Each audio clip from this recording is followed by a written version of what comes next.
A festival of light ended in darkness and theft. Welcome to Marple Mysteries. I am your host, Harrington. Tell me your city. I value your voices. Wolfe follows the glow. I was halfway through my second cup of coffee and a crossword puzzle I had no intention of finishing when the bell rang. Not the front door bell, that's for the public, but the one Fritz keeps for emergencies. Since Fritz Brenner defines an emergency as anything that threatens the kitchen or Mr. Wolfe's peace, I set down my cup and got to the door fast enough to make sure it wasn't one of the latter. Fritz stood there looking as though someone had insulted a source. "Archie," he said gravely, "a lady insists on seeing Mr. Wolfe. She says it is urgent. Very urgent." I sighed. That was the word that usually meant I wouldn't get lunch at a reasonable hour. Did she mention which kind of urgency? Financial, moral, or hysterical? He gave me a reproachful look. She would not say, but she carried something, wrapped in cloth. She would not leave it with me. Now, that was new. People bring all sorts of things to the brownstone, letters, ledgers, once even a cat. But they don't usually clutch them like relics. I told Fritz to bring her to the office and went to warn the great man. Wolfe was, of course, in his chair. A book lay open on his lap. On the origin of the culinary instinct by some French eccentric who thought the human soul resided in the stomach. I figured Wolfe approved. He looked up when I entered, not because he wanted to, but because I didn't leave him a choice. "Archie," he said, "you are scowling. That is either indigestion or impending inconvenience." "Both," I said. "A woman downstairs with a package claims it's urgent." He grunted, a sound that meant reject unless vital. "She wouldn't leave it, and Fritz looks like he's about to resign in protest." Wolfe shut the book with a deliberate thunk. "Confound it. Very well. 10 minutes." That was as close to enthusiasm as he ever got before noon. The woman was tall, mid-30s, dressed in a way that said she had money but didn't trust it to behave. Her gloves were neat, her voice steady, but her eyes flicked around like she was expecting someone to barge in after her. She held a cloth-wrapped bundle in both hands. "Mr. Wolfe," she said when I'd shown her in. "My name is Eleanor Fane. I work for the Metropolitan Museum of Decorative Arts." Wolfe inclined his head slightly. "My sympathies." She blinked, unsure whether that was an insult. With Wolfe, it usually was. "I'm here because," she went on, "something has been stolen from the museum. Something I was responsible for guarding. Madam, I'm not a constabulary adjunct. Report your loss to the police." "I can't," she said. Her voice didn't rise, but the fingers tightened around the cloth. "Because it was stolen from me. Not the museum vault." That got my attention. Wolfe's too, though he didn't show it. "Describe it," he said. She unwrapped the bundle carefully. Inside was a small bronze lantern. Antique, delicate, the kind of thing you'd expect to see lighting Caesar's picnic table. But one side was shattered, the filigree bent in. "It's called the Lantern of Harmodius," she said. "Greek, 5th century BC. It disappeared from a private collection 2 weeks ago. Yesterday morning I found this on my doorstep." "Broken," I said. "Yes, and with a note that said, 'You'll need Wolfe.'" I glanced at him. For once he looked mildly put out, like someone had just sprinkled parsley on his steak. Wolfe spoke after a long pause. "You are certain no one but you had access to your residence?" She hesitated. "Not entirely. My fiancé, Julian Creel, has keys. He collects antiquities." Wolfe lifted an eyebrow. "A collector and a curator. An interesting partnership. Mr. Goodwin, inquire into this Julian Creel." I nodded. "But Mr. Wolfe," she said quickly, "I don't want the police involved. The museum mustn't know I was connected to this." "Then, madam," Wolfe said, "you are placing me in a moral labyrinth. Why should I trouble myself with it?" She looked directly at him. Because whoever left that note knows you and wanted you involved, and because they might come back. For a second, the only sound in the room was the faint buzz from the orchids upstairs.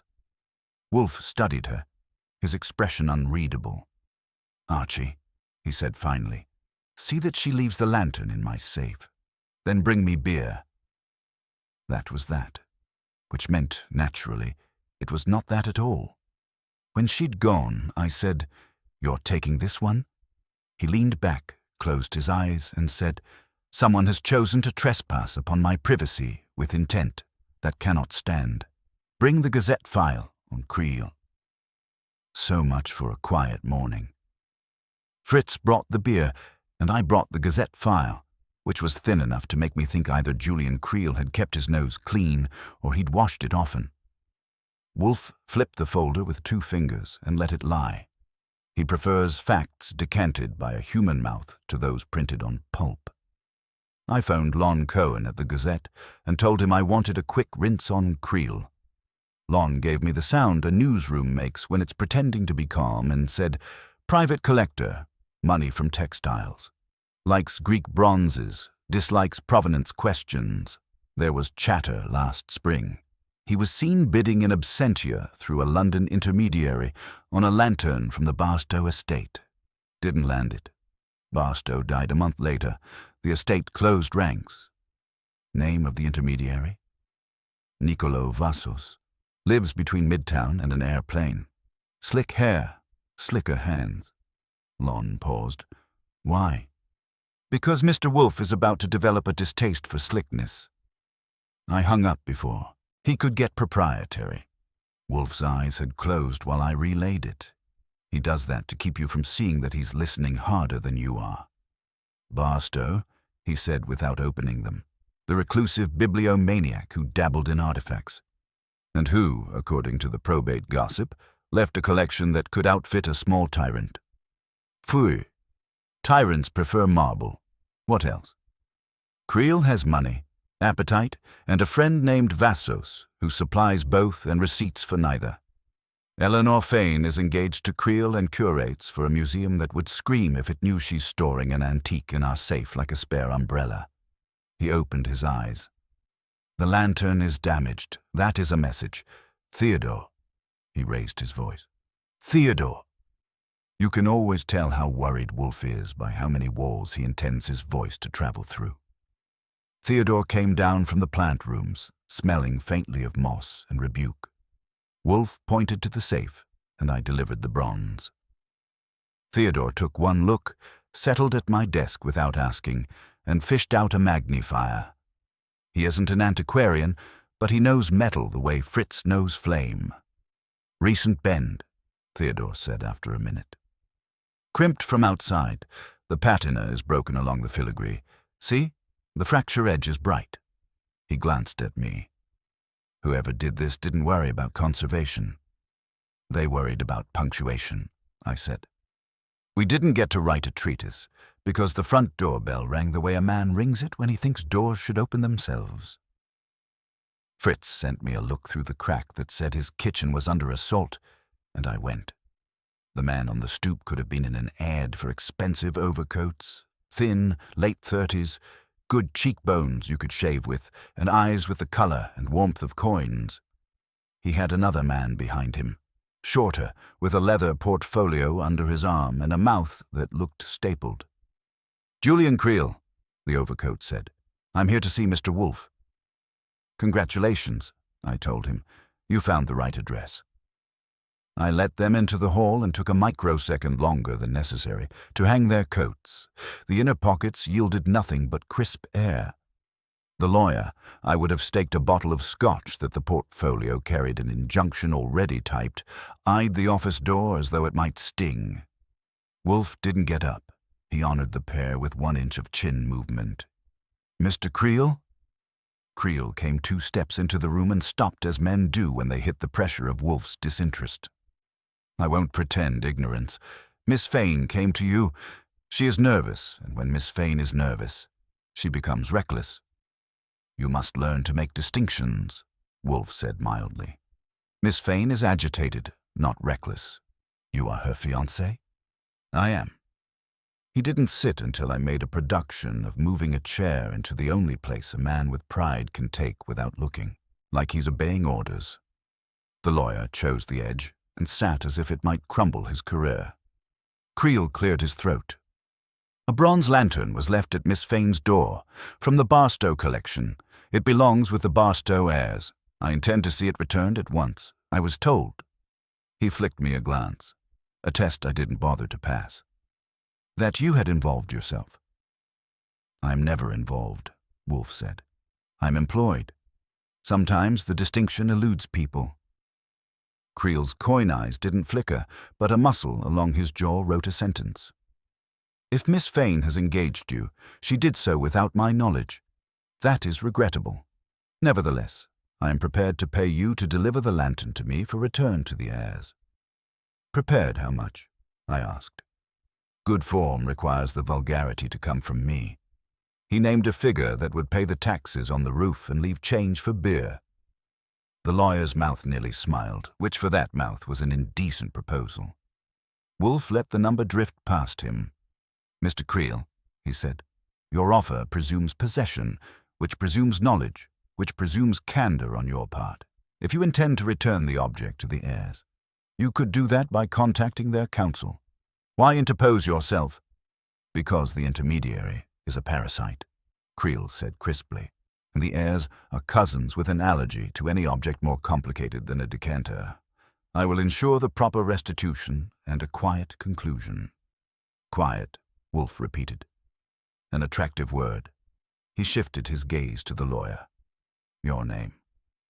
Loring, the man said. The voice had filing cabinet edges. Mr. Loring, Wolfe said, tell your client that Miss Fane is not here a supplicant. She is a principal. It is she who will determine the disposition of whatever property she has presented me with. Creel turned his head a fraction. It was the first time he looked directly at Wolfe. She has no authority. She's entangled because she is soft-hearted. A prankster dumped a broken trinket at her door to spoil her career and mine. I asked her not to embroil outsiders. Ah, Wolfe murmured. So you asked her. You knew then that she came. That landed. If Creel had hoped to look omniscient, he had sacrificed the how for the what. He adjusted the crease of his trousers, a neat gesture for regaining inchage. I knew when she failed to meet me at 11, and a doorman told me she took a cab uptown. There aren't many destinations in this neighborhood for a woman with her trouble. He rose. You'll let me know by evening. I prefer it handled discreetly. Miss Fane has nerves. The museum has donors. I have a schedule. He put a rectangle on my desk with 2 fingers. The card smelled faintly of camphor. 4 o'clock. They left with the kind of silence that notifies furniture it has survived. I shut the door and returned to Wolfe, who was watching, the card as if it might breed. Camphor, he said, not his cologne. Protecting something from moths, or masking something. He motioned at the safe. Return the lantern to its shelf. I did, and while I spun the dial, Wolfe said, Call Miss Fane. Inform her we require her presence at 6. Then, Mr. Goodwin, you will pay a call on Mr. Vassos. If he is nowhere, you will find him somewhere. Learn whether he handled anything from the Barstow estate that fits a lantern, or a box it could fit in. And Creel. Telephonically at 3:59, Wolfe said. When men who like control set deadlines, it is salutary to answer a minute before. It unsettles their clocks. Fritz appeared to announce lunch, and then to announce that lunch had suffered an indignity called delay. Wolfe told him 20 minutes, which is the one promise he keeps only when fate cooperates. I pocketed Creel's camphor card in my hat. Outside, the sky had that New York gray that makes bronze look warmer than people. I headed for Midtown, thinking about lanterns that arrive broken, men who arrive scented, and a note writer who knew Wolfe's name. Finding Nicolo Vassos was like hunting a rumor that owned cufflinks. Lon had said he lived between Midtown and an airplane, which meant his mailing address was a carry-on bag. Still, The man had to land somewhere, and that somewhere turned out to be the Ambassador Building on 49th. A sleek slab of glass that reflected more money than it contained. The lobby had a fountain that tried to sound tranquil over the buzz of phones, and a receptionist who thought my name should be on a list.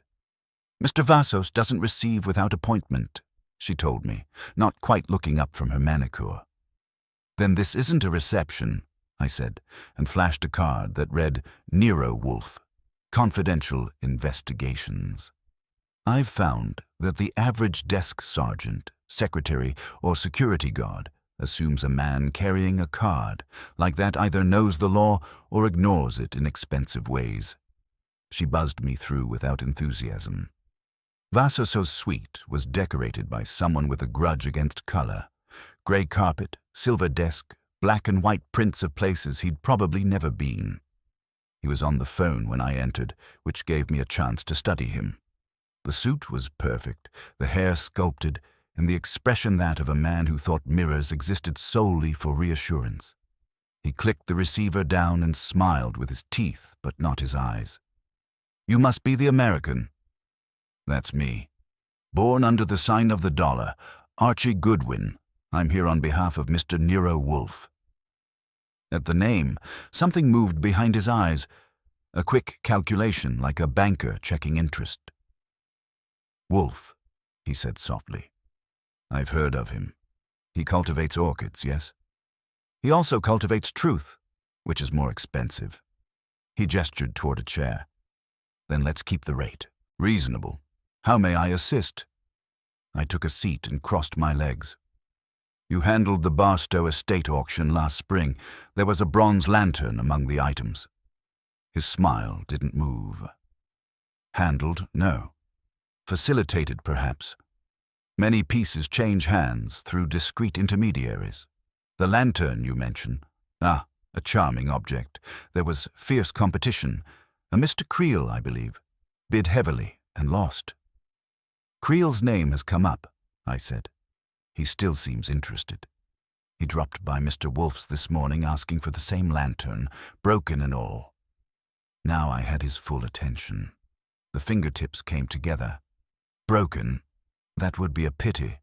Such artifacts survive centuries only to be destroyed by impatience." "Or intent," I said. It turned up on a doorstep, smashed in one corner. No note but a suggestion. "You'll need Wolfe. You wouldn't happen to know who likes to issue invitations that way?" He shook his head slowly. "My business requires silence, not graffiti.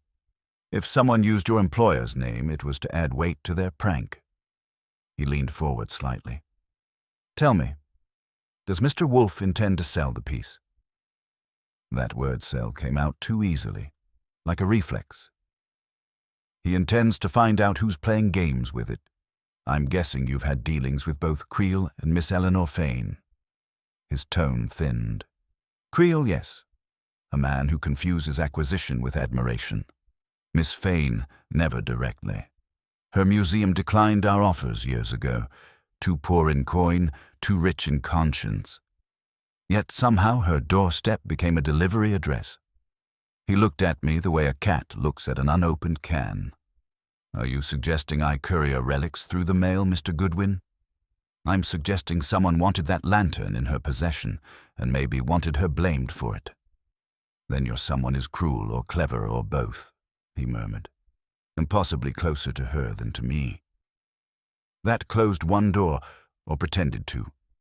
I thanked him, left a card I knew he'd throw away, and walked out past the receptionist, who had decided I wasn't the kind of visitor that tipped. Back on the street, the sky had turned a dim pewter. I called Wolfe from a payphone on 6th. He picked up after the second ring, which meant he was expecting me. "Well?" he said. "Vassos claims innocence. Smooth, slick, maybe rehearsed. He knew about the lantern, calls it charming, blames no one, but he perked up when I mentioned it was broken. He also called Creel greedy and Miss Fane virtuous. 2 compliments with hidden nails." "Describe his office." "Cold, colorless, expensive. No papers, no dust, no soul." "A man who curates appearance," Wolfe said. which is worse than curating artifacts.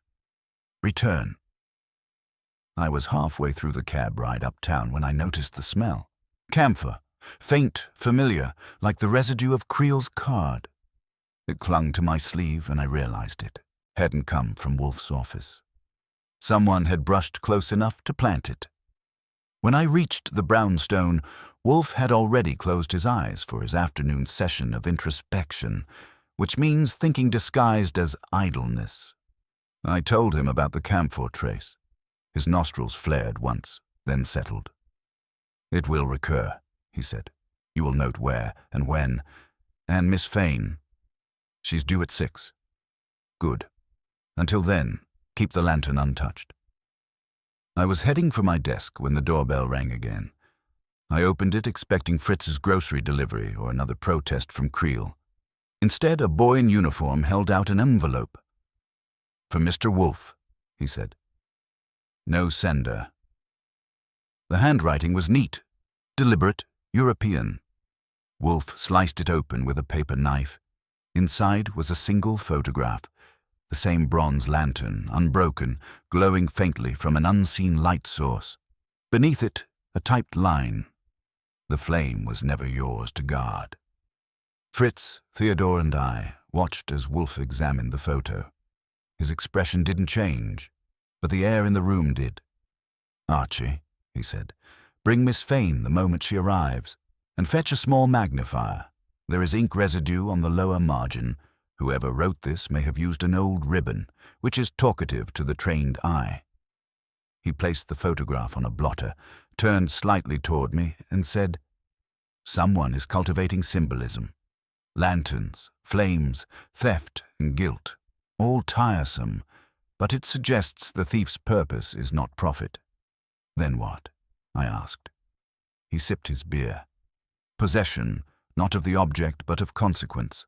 Someone wishes to direct the narrative, to decide who is innocent and who is shamed. That, Mr. Goodwin, is a game I will not permit in my house." At 6 sharp, the doorbell sounded again. Fritz announced Miss Fane, pale but composed, carrying her handbag as though it might contain a confession. Wolfe didn't rise. He gestured her to a chair, pointed at the photograph, and said in a tone soft enough to cut glass, "Madam, kindly tell us who among your acquaintances would speak of flames that are not theirs." Her lips parted, and for the first time, I saw fear that wasn't for her job. It was personal, sharp, and recent. She looked at the photo, then at me, then back to Wolfe. "Only one person," she said quietly. "But he's been dead for 2 years." And Eleanor's door, that one sentence hung in the air like the aftertaste of a bad verdict. Wolfe's brows crept upward a 1/4 inch, which for him was the equivalent of a scream. I leaned forward because there are few phrases that reset an investigation faster than "he's been dead for 2 years." "Name?" Wolfe asked, as though she'd merely mentioned an inconvenient relative. "Professor Alaric Mendel," she said. "He was my mentor at the museum. He specialized in early Hellenic artifacts, bronzes, lamps, votive objects. He died suddenly. Stroke." She paused, the word sticking. "But he used to say that, about the flame. The flame is never yours to guard. It was his way of reminding students that we're custodians, not owners." Wolfe shifted slightly in his chair. "Your mentor's philosophy was admirable. Its resurrection, less so. Who else would know he used that expression?" "Many," she said. "He gave lectures, wrote papers. But only a few of us were close to him." "Enumerate," Wolfe said. Her fingers tightened on her handbag. "Julian Creel, for one. He funded some of Mendel's expeditions. And Niccolo Vassos. He supplied pieces for study, though the museum discouraged that connection. Then there was me and Dr. Russell Timmins, another curator. We worked together on the Harmodius lantern 2 years ago when it was in private hands, before Barstow acquired it." That was the first time she'd said "before Barstow." It caught my ear like a dissonant note. "So," I said, The lanterns had more addresses than a traveling salesman. Whose was it before Barstow's? Mendel's, she said quietly. It was part of his personal collection until shortly before he died. Then it was sold to Barstow by an intermediary. Vassos, I believe. Meaning, I said, that lantern has done the rounds. From mentor to collector to fiancé, and now to your doorstep. Her eyes dropped. Yes. Wolfe steepled his fingers. A pilgrimage of possession. Mr. Goodwin, you will observe that theft and inheritance often differ only in paperwork. He turned back to her. Did Professor Mendel's death coincide with the sale? She hesitated. Almost exactly. The sale was finalized a week after he died. Wolfe's eyes closed. Convenient. I whistled low. And now, 2 years later, his favorite metaphor shows up in typewritten poetry. You think someone's staging a resurrection? Someone, Wolfe said, is manufacturing guilt. The photograph's message appeals to Miss Fane's conscience. Someone who knew her connection to Mendel and who wished to unsettle her. The object chosen is emblematic, the damage deliberate. Fritz appeared with coffee, which meant it was officially evening. Wolfe took a cup, sniffed it approvingly, and said, Archie, retrieve the museum's annual reports for the past 3 years, particularly those naming Creel, Timmins, or Mendel. I would also like Creel's telephone number. We shall oblige him with punctual discourtesy. At precisely 3:59, as promised, Wolfe dialed Creel. I stood by with a notebook, though what Wolfe needed written down usually wasn't printable. Mr. Creel, he began, this is Nero Wolfe. I am telephoning as you suggested, though I doubt you anticipated enjoyment. The lantern remains under my care. Your eagerness to repossess it is unbecoming. It suggests anxiety. Anxiety in turn suggests complicity. Do you follow me? I heard a voice at the other end, taut and rapid. Wolfe's tone did not alter. Indeed, Miss Fane is here. She has been shown a photograph and has named you among those acquainted with Professor Mendel's peculiar aphorisms. Do not protest. Your intimacy with the man is already established. What concerns me is motive. The lantern's reappearance, the note, and the symbolic rhetoric all seem calculated to evoke Miss Fane's unease. That benefits you, perhaps, if she is too distressed to speak publicly about her past associations. I require an explanation by 9 this evening. You may send it by telephone or in person. If you fail to comply, I shall consider my silence unearned. He hung up with the same care one uses to extinguish a candle. That, I said, will make him squirm. That, Wolfe replied, will make him choose. To respond or to act? Miss Fane looked bewildered. You think Julian, I think nothing, Wolfe said. Thinking is premature. We must first compel revelation. Mr. Goodwin, you will pay another visit to Dr. Timmins. Learn how well the late Professor Mendel is remembered, and by whom. I would also like to know if any of his possessions, aside from the lantern, found peculiar paths after his death. I escorted Miss Fane to the door. She was paler than when she'd come, and her hands trembled slightly as she buttoned her gloves. Archie, she said softly, I didn't tell Mr. Wolfe everything. Mendel's death, it wasn't only sudden. It was quiet. Too quiet. No autopsy, no questions. Julian arranged the funeral. He said the professor had been ill for months, but I never saw any sign. Why keep that to yourself? I asked. Because I didn't think it mattered, she said. Until now. She left with that hanging between us, and I watched her cab until it turned the corner. Then I phoned the museum and asked for Dr. Russell Timmins. A nasal secretary told me he was in residence for the night program, which translated to, he's working late, but doesn't want company. I convinced her that the company was coming anyway. The Metropolitan's back corridors were as empty as virtue after hours.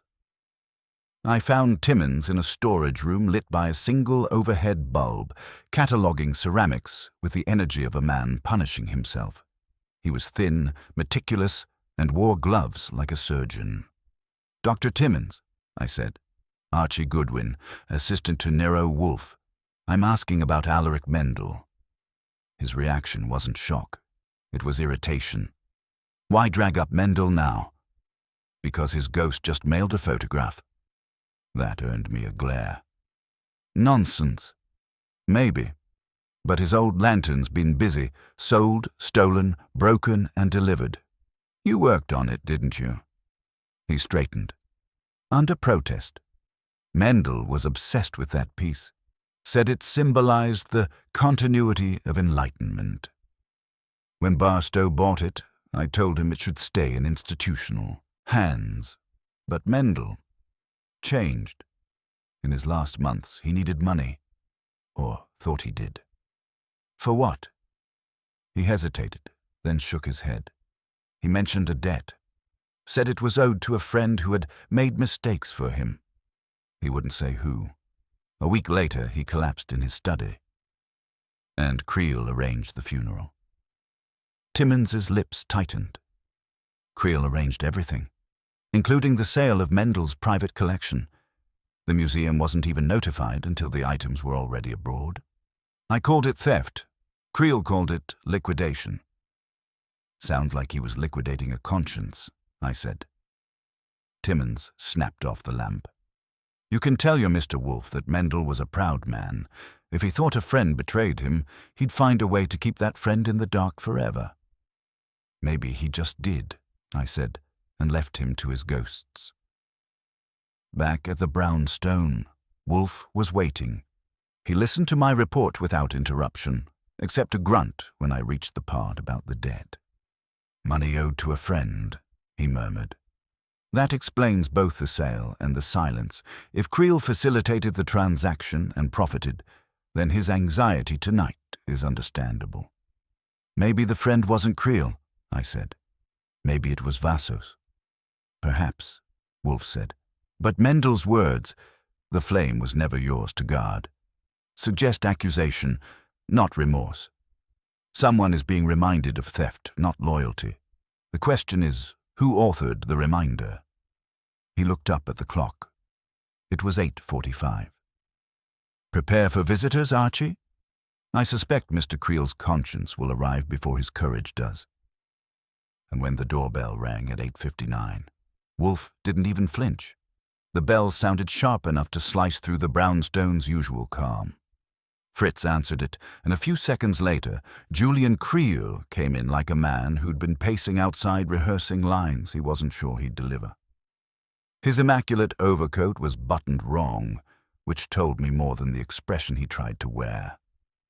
I relieved him of the coat before it could collapse from dignity and pointed him toward the red leather chair across from Wolfe. He sat, didn't speak, and when he finally looked up, it was straight at me, as if I were the one he needed to convince first. "Mr. Wolfe," he began, "I'm here because I don't appreciate being accused of whatever you implied over the phone. You have something that belongs to others, and I want it resolved before it ruins reputations." Wolfe didn't so much as twitch a finger. "Your concern for reputation is touching, Mr. Creel. Does it extend to the deceased Professor Mendel?" Creel's eyes narrowed. "Mendel? What has that got to do with this?" "Everything," Wolfe said. "The lantern once belonged to him. Miss Fane tells us you financed his later work, arranged the sale of his collection, and, coincidentally, his funeral. His philosophy, his property, and his pupil have now converged under my roof. I doubt the gods of coincidence are so industrious." Creel shifted in his seat. "You're implying something sordid, and I won't have it. Mendel was ill. Confused, he asked me to dispose of his things to settle certain obligations. I did so legally." "Did he write that instruction?" Wolfe asked. "No, he dictated it to his secretary. She witnessed it. And where is this witness now?" "In Greece," he snapped. "Teaching." "Ah, geography, the last refuge of unverifiable truth." Wolfe closed his eyes briefly, as if bored. You were aware, then, that the lantern reappeared this week at Miss Fane's door? Creel hesitated. She told me. And did she tell you it was broken? Yes. Did she tell you about the note? He frowned. Note? The photograph, I said. And the message typed on it. The flame was never yours to guard. Ring a bell. His face changed then, subtly, but enough for Wolfe to notice. That's absurd. Mendel used to spout that line constantly. It was his favorite bit of pompous drivel. Anyone could have known it. Not quite anyone, Wolfe said softly. It was never published. Miss Fane informed us the phrase was confined to his lectures and personal correspondence. Are you quite sure you didn't use it yourself recently? Of course not. Creel's voice had a tremor now, small but audible. You're trying to bait me. Yes, Wolfe said evenly. Successfully, it seems. You may as well finish the thought you are so desperately suppressing. Creel's mouth tightened, then loosened again. He glanced toward the safe as though he could sense the lantern behind its steel door. That thing, he said, was a mistake from the beginning. Mendel bought it illegally, smuggled from a dig site through Vassos. I covered for him because he begged me to. When Barstow bought it, I took a commission for arranging the sale, yes. But I did it to recover funds, not to profit from his death. You can check the records. I let out a low whistle. So the late professor wasn't quite the saint his protégés make him. He was brilliant, Creel said, the words half a plea. And careless, the kind of man who'd ruin himself out of idealism. He owed Vassos money, not me. I was the middleman, nothing more. Wolfe opened his eyes. Middlemen are the only men who ever touch everything and own nothing. Convenient. He leaned back slightly. Your anxiety is understandable now. A smuggled artifact, a forged sale, and a dead man's signature, any of which, if uncovered, would tarnish your spotless veneer. Tell me, did you keep copies of the documents you arranged? Creel's silence was answer enough. You see, Wolfe said, someone wants this entire episode to resurface. The note to Miss Fane, the photograph, the damage. To the lantern, all are prods toward confession, but not to hers. He let that hang. Creel's fingers twitched once, then went still. You think someone's targeting me? I know someone is, Wolfe replied. The question is whether the tormentor is motivated by conscience or calculation. Creel stood abruptly. You'll have your explanation tomorrow. I'll bring proof of everything, correspondence, invoices, the customs records. Then you can see how foolish this all is. As you wish, Wolfe said. Tomorrow at 11. When the door shut behind him, I turned to Wolfe. He's lying, of course. Of course, Wolfe said. He will not return with proof. He will attempt to erase it. Meaning he'll go after whoever still has it. Vassos? Precisely. And Vassos will not enjoy the attention. That prediction got its confirmation sooner than either of us expected. At 9:30, I was in the front room flipping through the day's notes when the phone rang. I caught it on the second ring. A male voice, breathless, said, Tell Wolfe, tell him, Creel was here. He knows, There was a sharp clatter, then silence. Vassos, I said. Nothing. The line had gone dead. Wolfe looked up sharply when I repeated it. Address, he said. Ambassador Building, 49th. He nodded once. Take Saul Panzer. Go. Observe. Do not intervene. If police are present, listen. If not, listen harder. Saul and I reached the ambassador in under 15 minutes. The lobby that had been sleek earlier now buzzed with uniformed activity. A patrolman barred us halfway to the elevator. Police business, he barked. Private business that just turned public, I said. What's the trouble? Trouble's upstairs. Suite 904. A man dead. Stabbed. Nicolo Vassos. I thanked him and stepped back before curiosity became obstruction. Saul gave me a look that said he was already memorizing faces and license plates. "Creel's not stupid enough to do it himself," I said under my breath. "No," Saul replied, "but he might be desperate enough to have it done."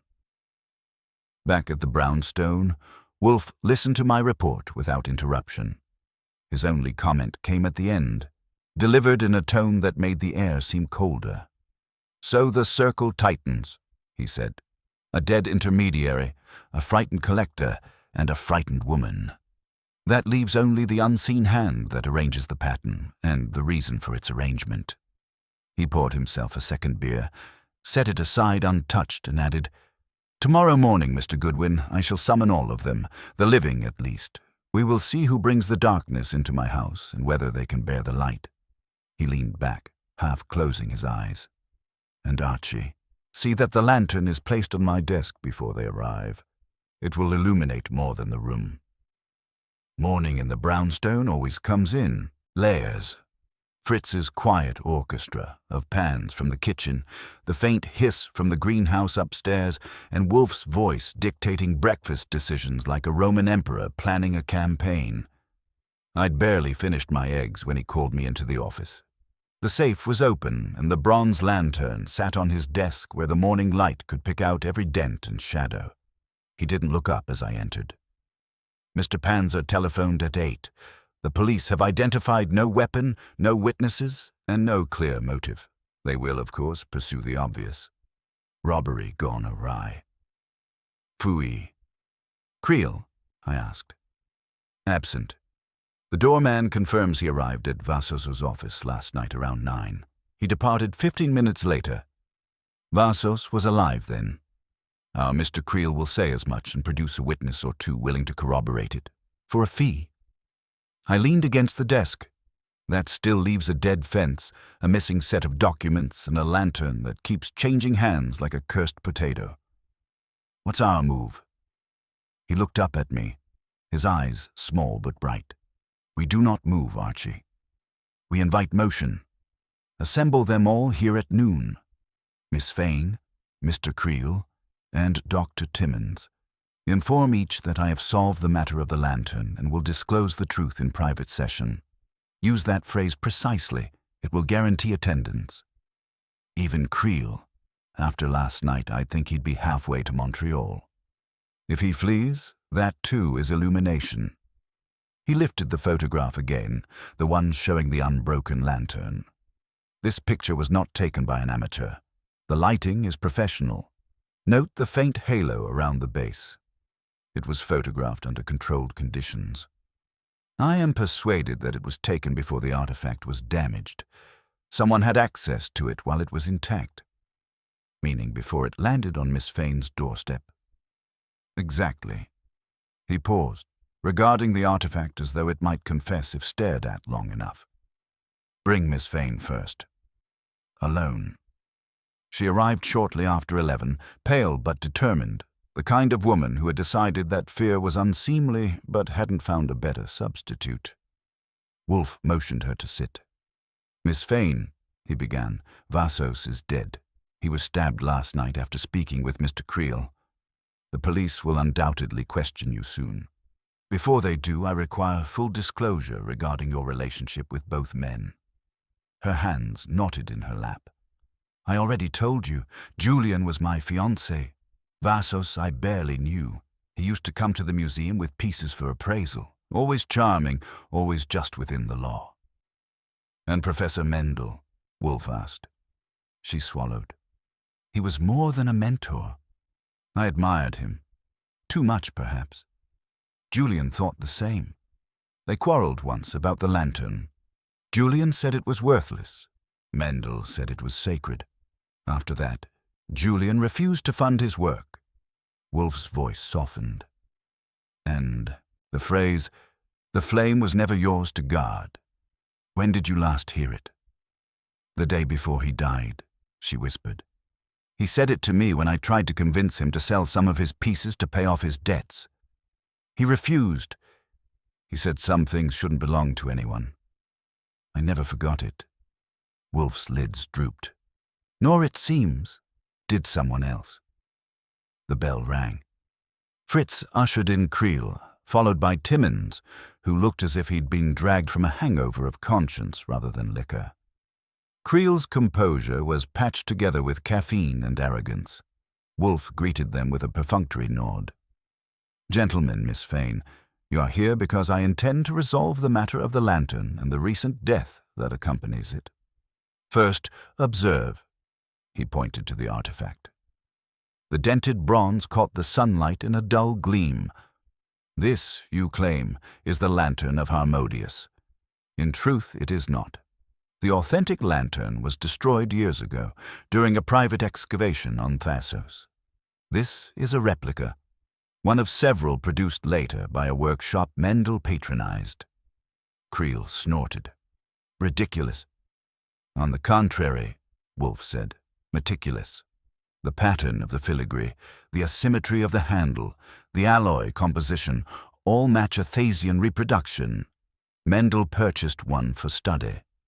But when Barstow's auction was arranged, the genuine article was listed in its place. The false one sold to Barstow, the real one disappeared. When Barstow died, both lanterns resurfaced in private circulation. Mr. Creel, you had opportunity to replace one with the other." Creel rose halfway from his chair. "That's absurd. You think I'd risk forgery?" "I think you did risk exposure," Wolfe said calmly. "When Mendel died, the authentic lantern was in his study. You sold the replica to Barstow and pocketed the difference, confident that no one would notice. Mendel's death removed the only witness who could. When Miss Fane recognized inconsistencies in the museum's catalogue, you courted her to control the risk. But Vassos learned of your substitution and began to extort you. You promised him a share of your proceeds until he demanded more." Creel's face had gone bloodless. "You're inventing fiction." "Not fiction," Wolfe said. "Continuation. The photograph sent to Miss Fane shows the real lantern, unbroken. Vassos took it before attempting to negotiate. You, Mr. Creel, sought to recover it. You found him uncooperative. You left his office at 9:15. He was dead by 9:30. Timmins shifted uneasily. "But if that's true, where's the genuine piece?" Wolfe looked to Miss Fane. "Ask her." She stared at him, horrified. "I don't have it." "No," Wolfe agreed, "but you had it. Mendel left it to you, did he not? Hidden among his effects. Unlabeled. Unregistered. You discovered it after his death and, unsure what it was, kept it. When someone, perhaps Mr. Creel, learned of your possession, they replaced it with the replica and returned that to you in broken form, hoping the deceit would go unnoticed." She looked stricken. "You think Julian?" "I think Julian panicked," Wolfe said. "He could not afford for anyone to compare the two lanterns. The substitution was careless, but the intent was not theft. It was erasure. Vassos's murder, however, was not his hand. Someone else intervened." "Who?" I asked. "Timmins," Wolfe said quietly. Timmins flinched. "That's insane." "Is it?" Wolfe asked. "You knew of Mendel's debt, his shame, and Creel's manipulation. You resented all of them for exploiting what you saw as your mentor's legacy. When you learned Vassos possessed the real lantern, you went to retrieve it. But he was already bargaining with Creel. In the argument that followed, you killed him. Not for profit, for preservation. You intended to restore the relic to its rightful place, free from their corruption. You typed the note and sent the photograph to Miss Fane to ensure the secret reached her. Only you would have remembered Mendel's words and had access to the photograph archives. The silence that followed was brittle. Timmins' mouth opened and closed, searching for air that wouldn't incriminate him. He betrayed everything Mendel believed in," he said finally, his voice hoarse.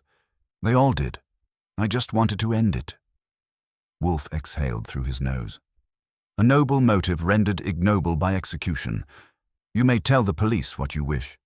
Mr. Goodwin will see that you find them safely." As I escorted Timmins out, he didn't resist, just stared ahead, murmuring something about fire and truth. When I came back, Miss Fane was still seated, staring at the lantern, and Creel was gone.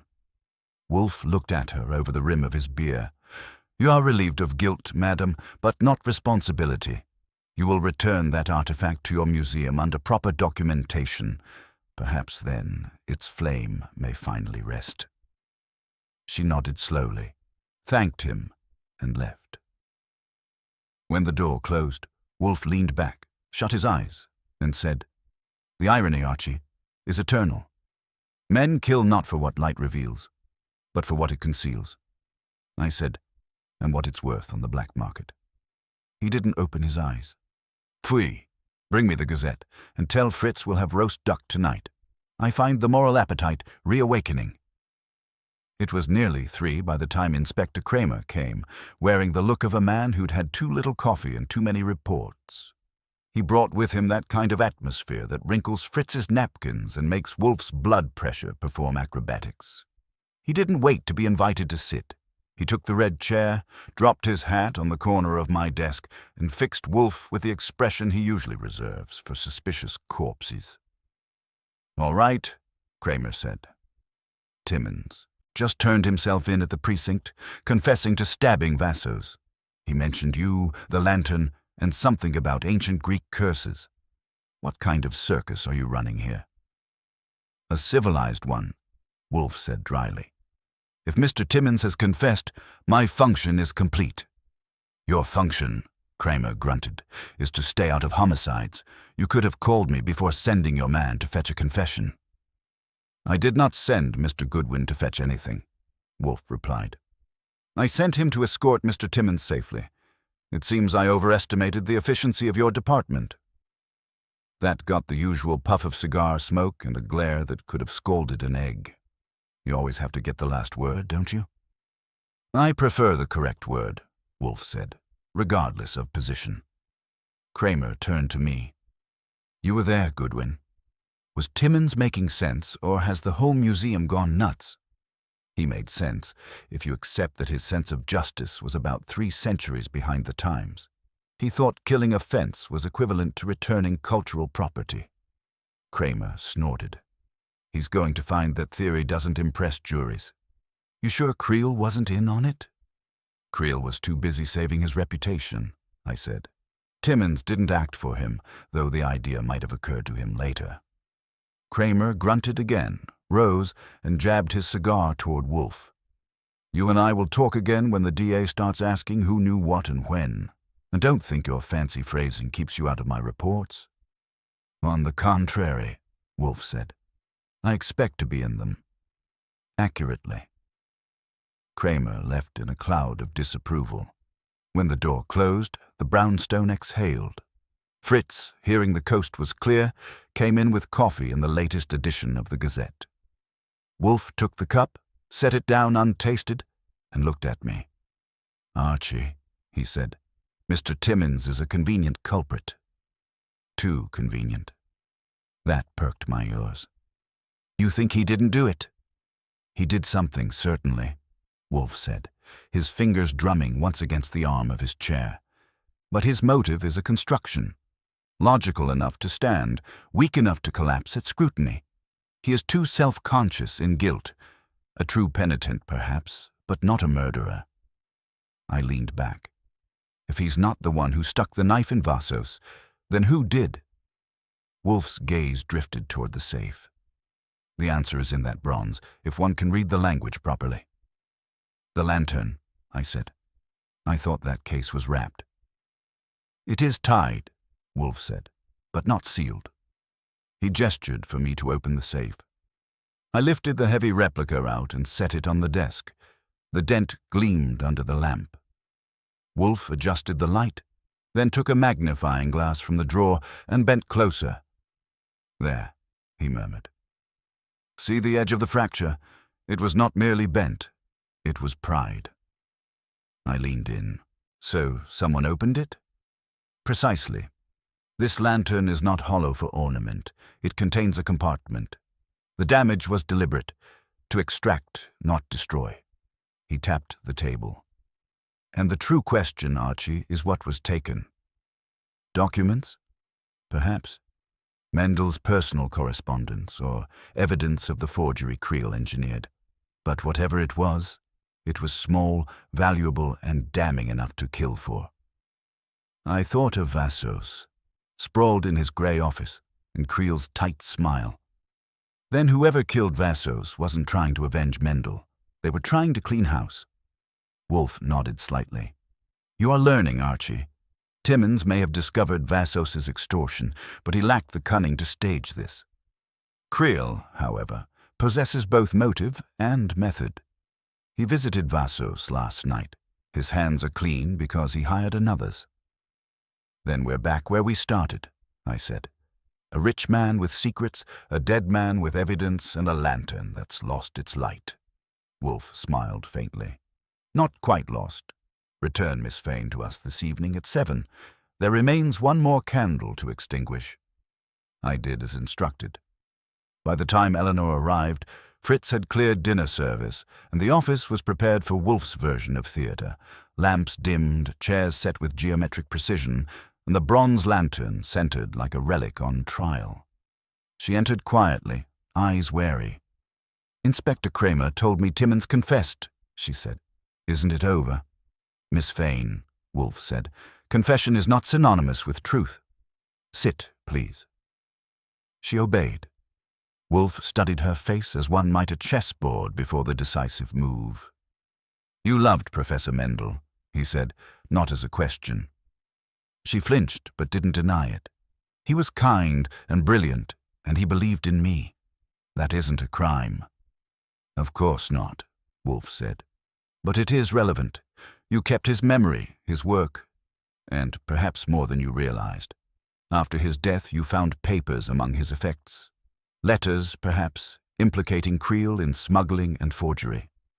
She stared at him, eyes wide. How could you? Because Vassos learned of them, Wolfe said. He hinted as much before his death. Those documents were hidden inside this lantern, the one Creel replaced with the replica. Vassos pried it open to remove them. That was his final mistake. Her voice was barely audible. You mean Creel killed him? Not directly, Wolfe said. He paid a man to retrieve the documents, and that man silenced Vassos. When the papers proved dangerous, Creel destroyed them, except perhaps one. A letter. Mendel's last. She reached into her handbag with trembling fingers and drew out a folded sheet of age-stained paper. You mean this? She said. I couldn't help a low whistle. Wolfe's eyebrows climbed. You withheld it. I was afraid, she said. It arrived by post, yesterday morning. No return address. It's in Mendel's handwriting, dated the day before he died. I unfolded it carefully. The note was brief, the script firm despite the age. If they come for the lantern, let them. What it holds is mine only in memory. The flame belongs to no one. Wolfe read it once, slowly, then looked at her. That, madam, is not philosophy. It is farewell. Mendel knew what Creel had done and forgave him before death. A pity Creel could not return the courtesy. She pressed the paper to her chest. What will you do with it? Nothing, Wolfe said. It has served its purpose. Mr. Creel will be arrested in due course, his hired instrument already detained, no doubt, by Mr. Panzer's quiet diligence. The rest belongs to the law. She rose unsteadily. Then it's over? Yes, Wolfe said. And yet nothing ever is. People break as easily as bronze. Sometimes they are patched, sometimes they are buried. When she had gone, Wolfe leaned back, closed his eyes, and reached for his beer. Archie, he said, kindly return the lantern to the safe. It has earned a rest, as have I. Sure, I said, but if I start dreaming about Greek ghosts, I'm charging overtime. He grunted, which in Wolfe's language meant both assent and dismissal. The lantern caught the last trace of lamplight as I locked it away, the dent glinting like a wink from a secret finally at peace. The next morning began in silence, the kind that usually means Wolfe is either satisfied or dangerous. I couldn't tell which until I came into the office and saw the Gazette folded neatly beside his untouched breakfast tray. The headline read, "Collector questioned in famed dealer's murder." There was a smaller line beneath it. Police investigate museum ties, smuggling allegations. Wolfe glanced up from his orchids when I entered. "You have read it?" "I have," I said, setting my coffee down. Kramer's boys seem to be doing the heavy lifting for once. Creel's being grilled, Timmins is remorseful, and Miss Fane's been cleared. I'd say your conscience can sleep tonight. "Fey," Wolfe said, turning back to his flowers. "My conscience is never awake. Only my digestion." That was his way of saying he wasn't finished thinking. He spent the next hour pretending to care about an ailing Miltonia, and I spent the next hour trying not to remind him that Fritz's breakfast soufflé was going cold. It wasn't until 11 that he rang the bell for beer, which meant the mental machinery had finally settled its gears. "Archie," he said after the first sip, "we have neglected something." "That's impossible," I said. "We have checked every angle except the metaphysical." He ignored me. "The lantern was pried open, yes, but we never verified what it contained before Vassos's death." Mendel's letter arrived separately, and Miss Fane swears she received no other documents, yet Vassos was killed because of something tangible. Ergo, something remains missing. Meaning Creel didn't destroy everything. "Meaning," Wolfe said, "Creel may not have known what he possessed." He glanced at the clock. "Kramer will call within the hour to announce Creel's confession or his lawyer's excuses. Before that, I wish to confirm a suspicion. Fetch the lantern." I opened the safe and brought it out. Wolfe examined it again, tilting it so the light caught the inner curve of the metal. He tapped one side gently with a pen, then frowned. "There. Hear it? All I hear is bronze. Listen again." He tapped once more, near the base. This time the sound was duller, not hollow. "A false bottom," he said. "The craftsman who created these replicas was resourceful." "Want me to pry it?" He grimaced. "With delicacy, please. I have no wish to add vandalism to our resume." I found a thin palette knife in the drawer, slid it under the dented edge, and gave it a careful twist. Something shifted with a small metallic sigh, and a narrow disc rolled out. A coin no larger than a silver dollar, green with age but still marked by faint Greek letters around its rim. "Well," I said, "either we've struck treasure or someone's ancient laundry token." Wolfe held out his hand. "Give it here." He examined it through the magnifier, eyes narrowing. "This is not currency. It is a seal, an insignia token used for authentication. See the crest? The Harmodious sigil. Mendel must have hidden it himself. He feared discovery. Discovery by who? By whoever financed the forgeries. Not Creel alone. Creel lacked imagination. He needed a partner with access to craftsmen and export routes. Vassos, naturally. But Vassos was an agent, not an originator. There was someone above them. "You mean the supplier?" "Precisely. Mendel likely suspected him. This seal would identify the workshop producing replicas. A single coin can trace an entire web of fraud. That is what Vassos retrieved, and why he died." Before I could respond, the phone rang. I picked it up. Kramer's voice came through sharp as gravel. "Goodwin, tell your boss Creel just had a heart attack during questioning. He's dead." I blinked. That's convenient timing. "For somebody," Kramer said. "Maybe for you two if you stay out of the way. I'll be by later." I hung up and turned to Wolfe. "Creel just cashed out. Massive coronary." He exhaled through his nose. "How untidy." The dead refused to answer questions. "On the bright side," I said, "that might close the book." "No," he said softly. "It opens another." He motioned toward the coin. This object was never meant to reach police hands, and yet Mendel ensured it would surface eventually. He sent his letter to Miss Fane as decoy, knowing the true evidence lay within the lantern. Creel's death removes the visible culprit, but not the architect. I sat down. Then who's left to profit from the whole mess? The forgeries are exposed, the museum scandal's public, and the merchandise is worthless now. Wolfe smiled faintly. Worthless only to the ignorant. To collectors of contraband, a proven forgery can be more valuable than the original. Rarity of scandal. Someone wanted that network intact.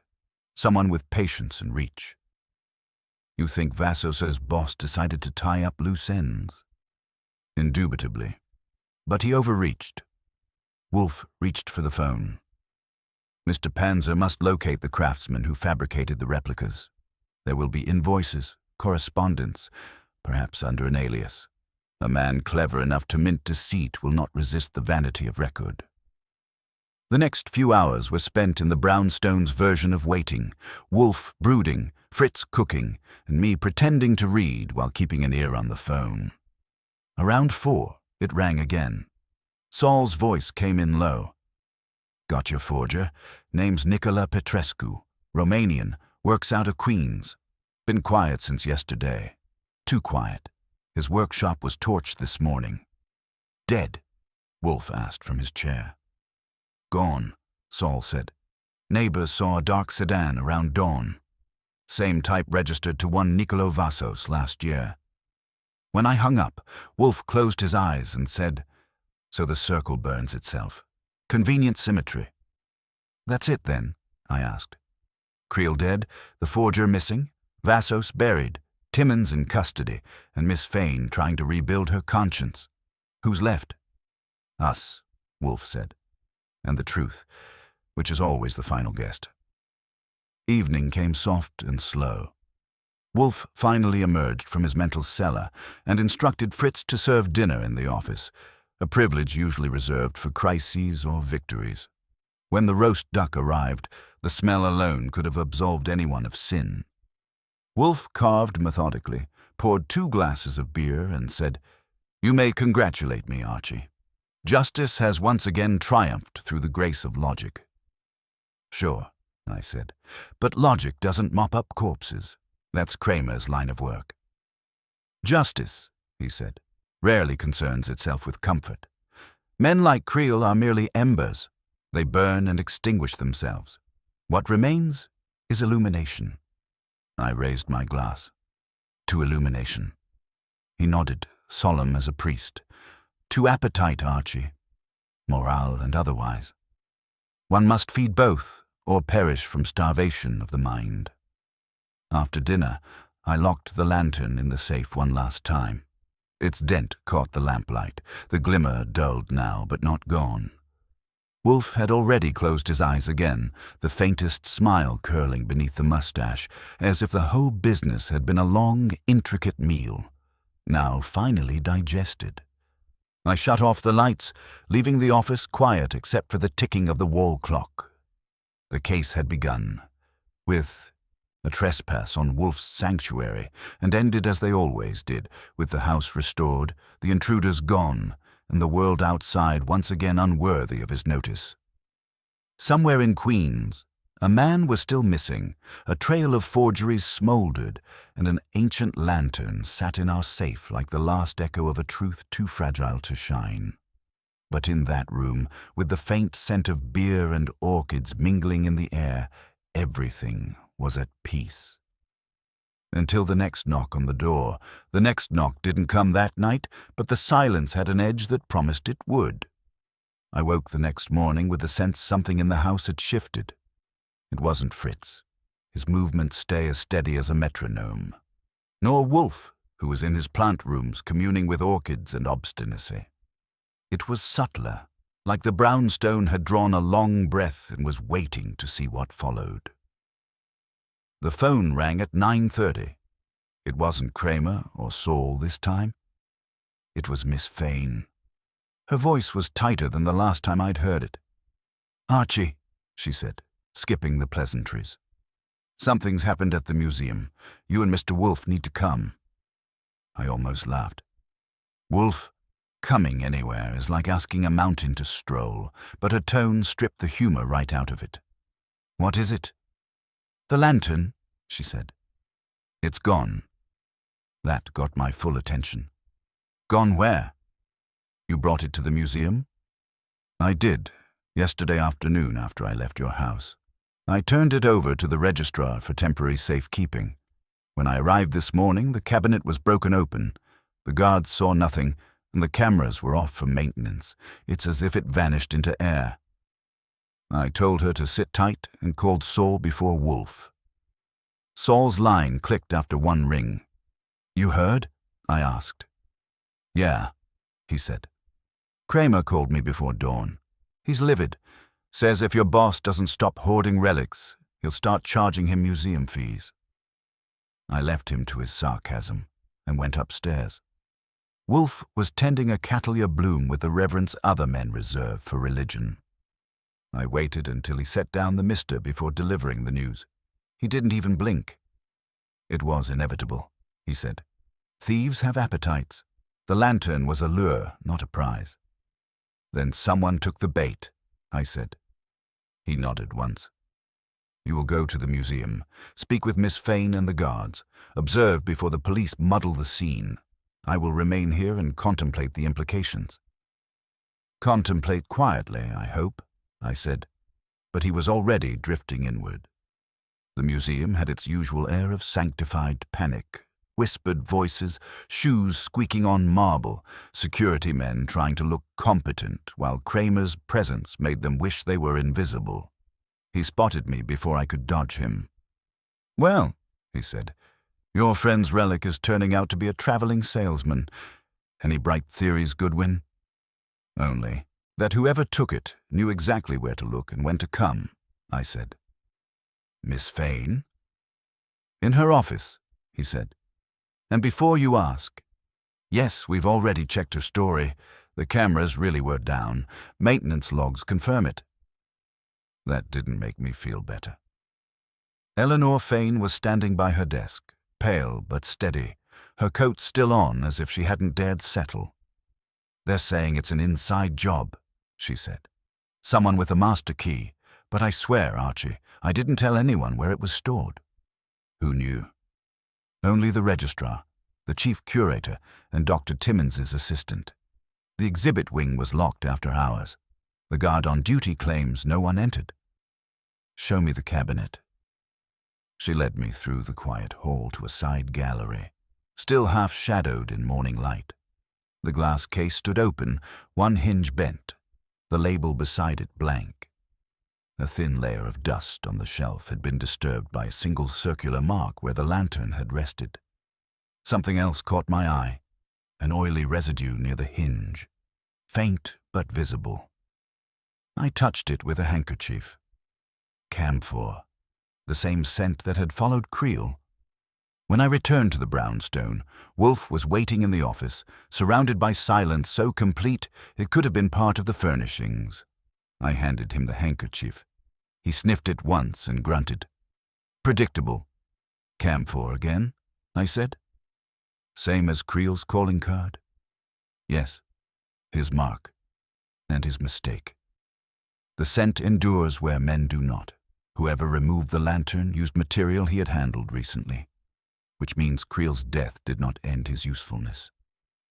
Then someone used his resources, his contacts, his property, Wolfe corrected, including his keys.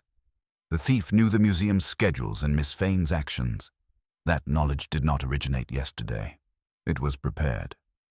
I frowned. By who? By the same party who orchestrated the original forgery. The workshop may have burned, but the mind behind it remains active.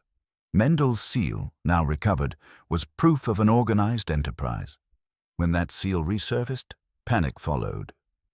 You think the lantern's been taken to destroy the last link? Possibly, he said. Or to sell it again, now that notoriety inflates its value. In either case, the thief must move it quickly before the museum's alerts spread. Therefore, they will seek a buyer who deals in discretion. Meaning? He looked at me. meaning, Mr. Goodwin, that you will find one. Begin with Vassos's associates, antiquities brokers, restorers, importers. Somewhere in that circle, the lantern will flicker once more. Saul and I spent the rest of the day tracing Vassos's old network. By evening, we'd found 2 names of interest, a restorer in Newark who'd suddenly closed shop, and a dealer on East 67th who'd started paying cash for untraceable bronzes. The dealer, one, Casimir Durrell, was the kind of man who made lies sound cultured. When I visited his shop, the place smelled of old varnish and money. Durrell met me with a smile that tried to charm and failed by being practiced. "Mr. Goodwin," he said, "you've been expected." "By who?" He shrugged elegantly. "By the kind of people who know when others start asking questions." His hand drifted toward a side table. Sitting there, half covered by a cloth, was the lantern. The dent still glinted under the lamplight. "That piece," I said casually. "Antique, 5th century BC. Where'd you acquire it?" "A client who values privacy," he said. "And punctual payment. Surely you're not here on behalf of the museum." "Something like that," I said. "How much privacy does he value?" "Enough to reclaim it himself shortly." I nodded. "Then I'll wait with it." He smiled again. Smaller now. "I'm afraid that's not possible." The back door creaked then, and a shadow filled it. Tall, heavy, deliberate. The kind of man who could make a gun look like good manners. Durrell sighed, almost theatrically. "You see, Mr. Goodwin, my clients do not appreciate visitors."